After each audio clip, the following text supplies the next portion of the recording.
എല്ലാവർക്കും നമസ്കാരം. ഇന്ന് നാരായണീയം 44-ാം ദശകത്തിലെ 8-ാമത്തെ ശ്ലോകത്തെക്കുറിച്ച് ചിന്തിക്കാം.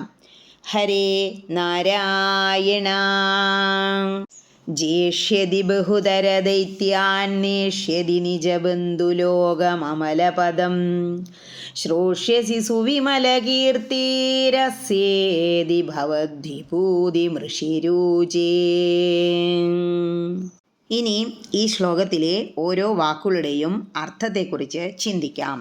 ജേഷ്യതി എന്നാൽ ജയിക്കും. ആരെ? ബഹുതര ദൈത്യാൻ, നിരവധി രാക്ഷസന്മാരെ. നിജ ബന്ധുലോകം, തൻ്റെ ഇഷ്ടജനങ്ങളെ. ഇവിടെ ബന്ധു എന്ന് പറഞ്ഞാൽ സ്വന്തം കുടുംബക്കാര് എന്നല്ല അർത്ഥം. ഭഗവാന് ഇഷ്ടമുള്ളവരെല്ലാം ഭഗവാന്റെ ബന്ധുജനങ്ങളാണ്.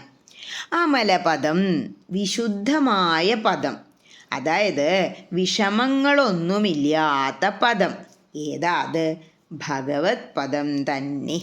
നേഷ്യതി, ആ പദങ്ങളിലേക്ക് അങ്ങോട്ട് എത്തിക്കും ഭഗവാൻ. ശ്രോഷ്യസി, കേൾക്കാനിടവരും. എന്ത്? സുവിമല കീർത്തിരസ്യേതി. അസ്യ എന്ന് പറഞ്ഞാൽ അങ്ങയുടെ, അതായത് കണ്ണൻ്റെ.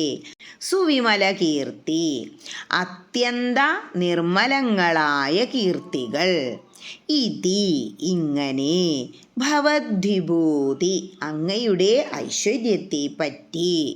ഋഷി, ഋഷീശ്വരനായ ഗർഗമുനി ഊചേ, പറഞ്ഞു.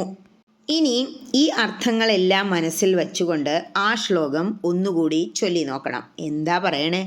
ഇവൻ നിരവധി രാക്ഷസന്മാരെ പരാജിതരാക്കി സ്വബന്ധുക്കളെ പ്രശസ്ത പദത്തിലേക്ക് ആനയിക്കും എന്നും ഇവൻ്റെ അപദാനങ്ങൾ ലോകം ശ്രവിക്കാനിടയാകുമെന്നും കൂടി മഹർഷി അങ്ങയുടെ ഐശ്വര്യത്തെ പ്രകീർത്തിച്ചു.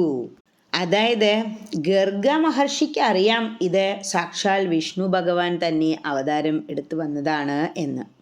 പക്ഷേ അതങ്ങോട്ട് മുഴുവനായിട്ട് തുറന്നു പറഞ്ഞില്ല. എങ്കിലും ഈ കുട്ടി അസാധാരണ കഴിവുകളുള്ള ഒരു കുഞ്ഞാണ് എന്ന് അറിയിച്ചു.